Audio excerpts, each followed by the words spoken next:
Jerry Strickland. I was born in Fort Myers and moved here as a young, about a year old, to Bonita Springs. But the main thing I want to talk about was the Strickland Sawmill and how it evolved here in Bonita Springs. It was one of four. And my granddad was born in Fowlestown, Georgia, in 1887. And he came to Fort Myers because he had a brother who lived there. But the reason he came was because he had a contract with the government. He was with the U.S. government to provide timber for the military during World War I.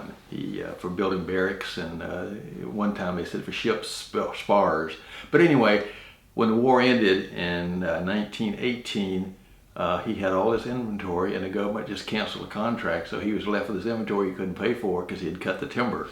So he went bankrupt, and so he realized that Florida was a booming area, and his brother had moved to Fort Myers, so he decided to come down there with his wife and 6 children, and they all moved to Fort Myers, and he worked farming for a while.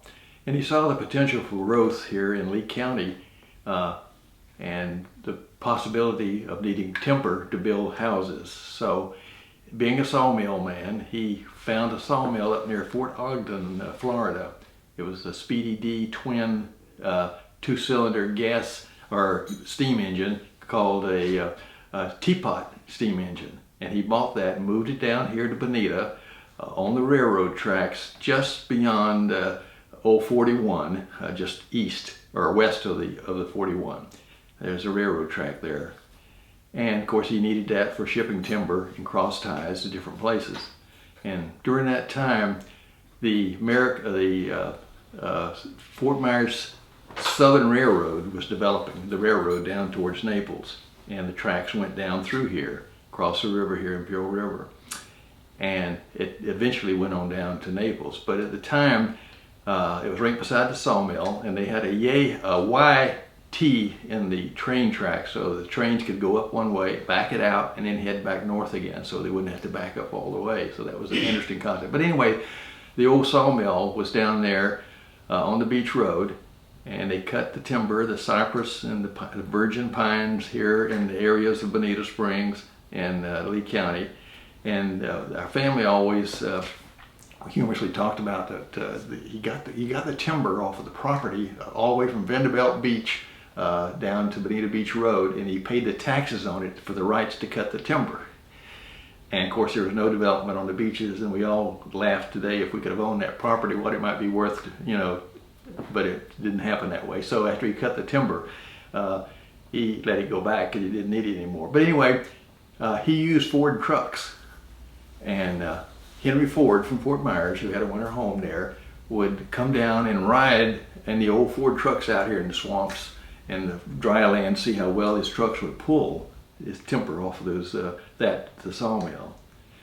And anyway, after the sawmill, when you saw wood, you have a little track you put it on, and you sit there beside it, and they call it a Sawyer, and he moves the saw forward and cuts the timber a slab this way, then he turns it over and cuts a slab this way, so you get all 4 corners. Well, the slabs you'd put in a pile, and after a while they would generate a problem, so you'd burn them. Well, over the years from the sawmill was started in 1929, and they had 2 fires in it. Because of the wood they would burn, some of the sparks would get in there and get into the good timber, and it's real rich in turpentine, so it would flame up. And so that would be a problem for them. In 1939, the mill burned completely, and so they went out of business. And that was the end of the sawmill. But as we understand, and there was 4 sawmills here in the Bonita Springs area. The one was called the Sloan Mill down near on Old Imperial Boulevard near the cemetery just south of there was a Sloan Mill. Then there was the Strickland Mill on the Beach Road. And then there was one up here on the Imperial River about where Bonita Bay is now, across from Arroyo on the north side, and it was called the Thomas Sawmill. And then there was another one up here on North Bonita, well actually it was the Old 41, where the railroad tracks cross there, called the J.D. Mullins Mill. And after the Strickland Mill burned, my dad went up there as a Sawyer and worked for several years. And I remember him saying that he made $9 a week, how low the wages were back then. And then later, of course, he became a fireman down at the Naples Army Air Corps Base in Naples before he was drafted in World War II. As my grandfather moved from Fort Myers finally down to Bonita Springs, and when he had his sawmill, they used to commute back and forth for several years. In 1931, they moved actually to Bonita Springs. They moved to a house on Terry Street, built by the Agners family across from the Alvers house on the other side of the street. But anyway, as I mentioned earlier, the fires, there were 3 fires over the years that the sawmill was in existence, and it burned the slags and burned the timber he had on inventory there. And my mother has told me as a child that it burned every time on Friday the 13th, which was omen good or bad, but if you're superstitious. But it was an early industry in Bonita Springs, and other than the fishing industry, was a big one in groves and citrus and farming.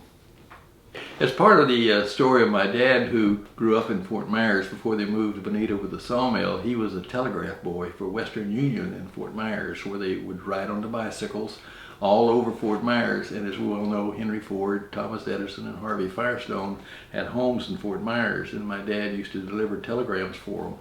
And another anecdotal story, he said at one time he went to Mr. Tom Edison's home there to deliver a package of telegrams.